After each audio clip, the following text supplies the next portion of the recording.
John was a kind and a generous man who loved us all with such joy and pride. He was strong, he was confident, so talented and kind, and he knew his priorities in life. His sense of purpose and enthusiasm was apparent in everything he did. Dad lived his life with a well-balanced commitment to work life, to family, to neighbors, to community, and recreation.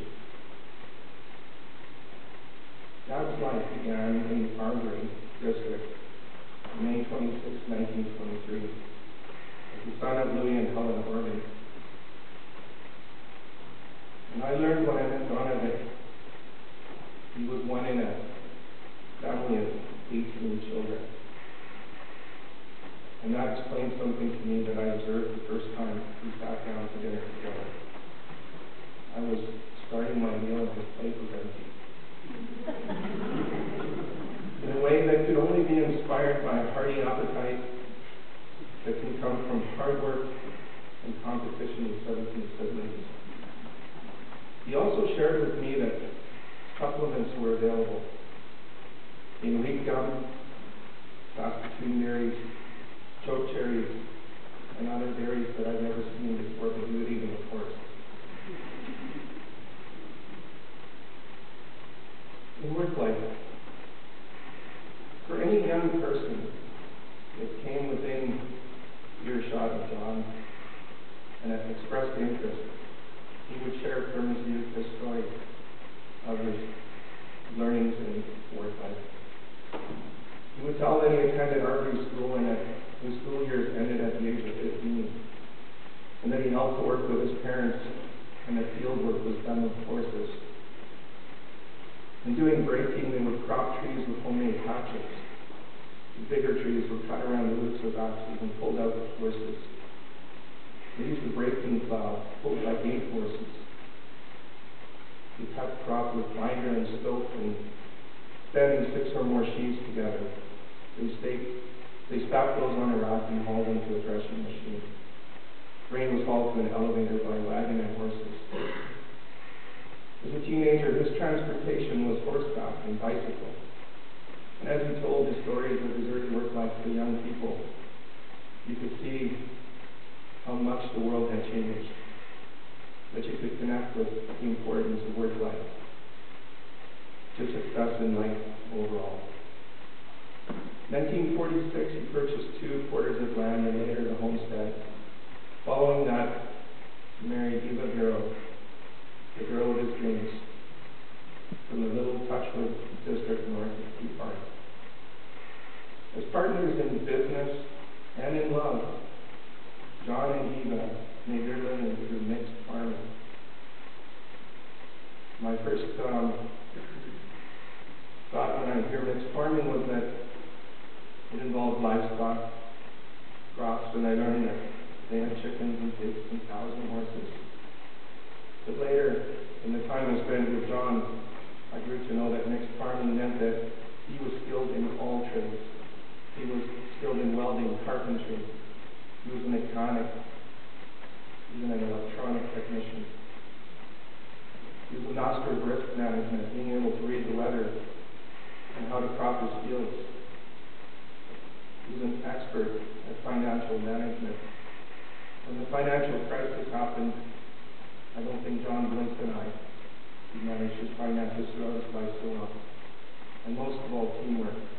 He always spoke of how his success in life, in work life, was so tied to the teamwork with his neighbors, with his friends, supporting each other through harvest, through seeding, in so many ways.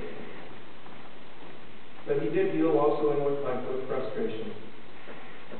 And he had some expressions that he shared sometimes when he was very frustrated.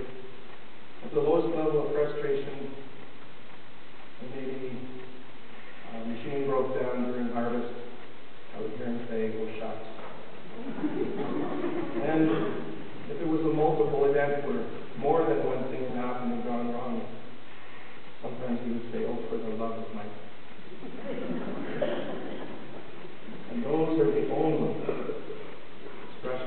frustration I ever heard John say. John also enjoyed recreation very much. He loved music. He had music on his mind, in the car at home. He loved to dance with Eva. He loved to dance. He loved his guitar. He would play his guitar, and you could see and smile, and he enjoyed music so much when he played. He loved to play cards, and he was always on it. He never cheated. I could never catch him cheating once at cards. So he definitely followed in his father's footsteps. Gardening. He loved gardening. And sports, football. One of the best riders in the Rams fans. John, our father, he was committed to community in so many ways. He was committed through his participation on the weekday committee, to the seniors club in Saudi. Again, with music, the accordion jamboree that he would coordinate. He was also a veterinarian, self-taught, and he shared that skill with people in the community that needed the service. He was the secretary of the St. Anne's Church.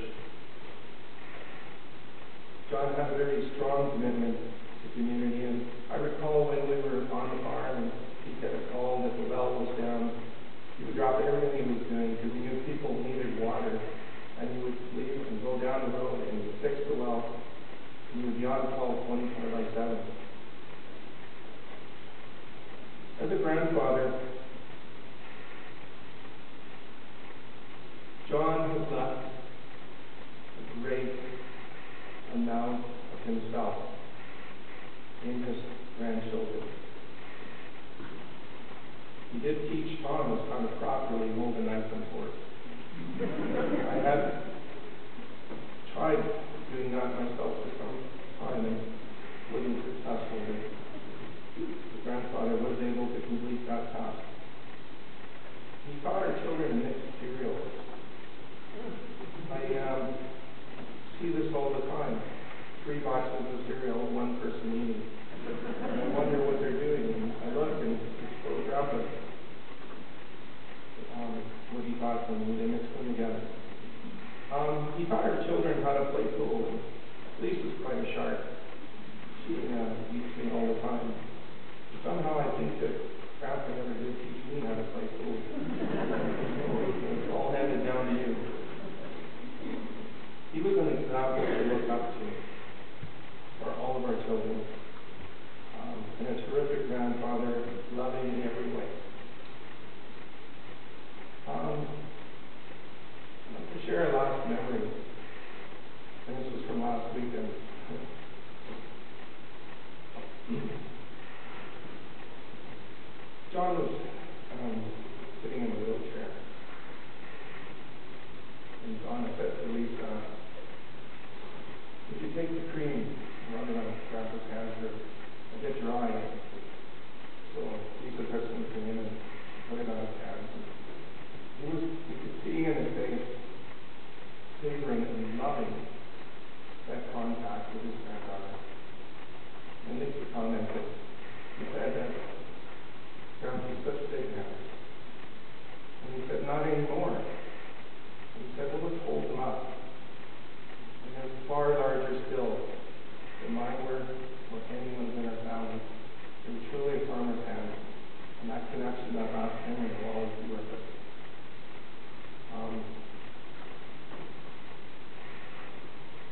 give,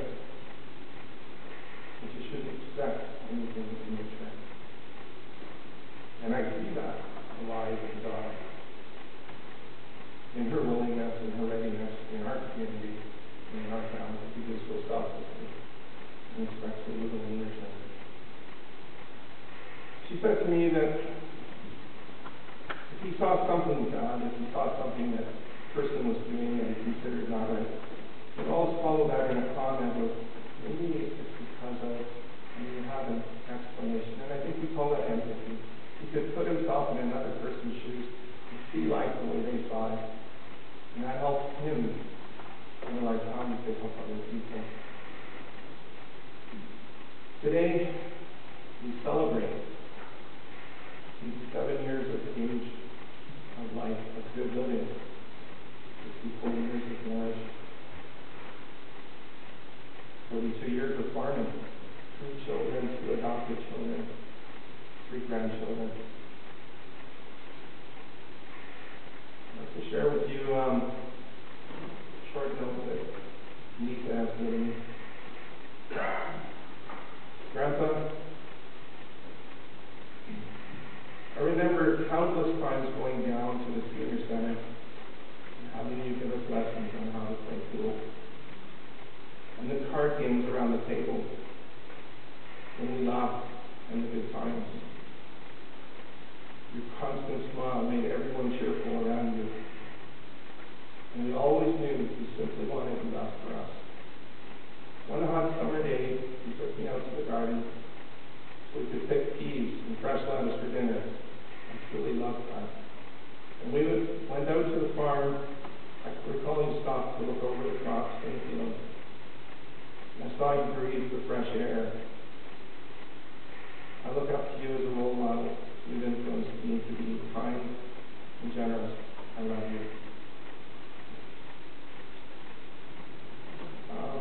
So today we celebrate John's dad's life as a strong, confident, calm, loving, kind man who really did know his priorities in life. And the last memory I have of John, one that I'll treasure, and was possible with the help of Leslie Orban.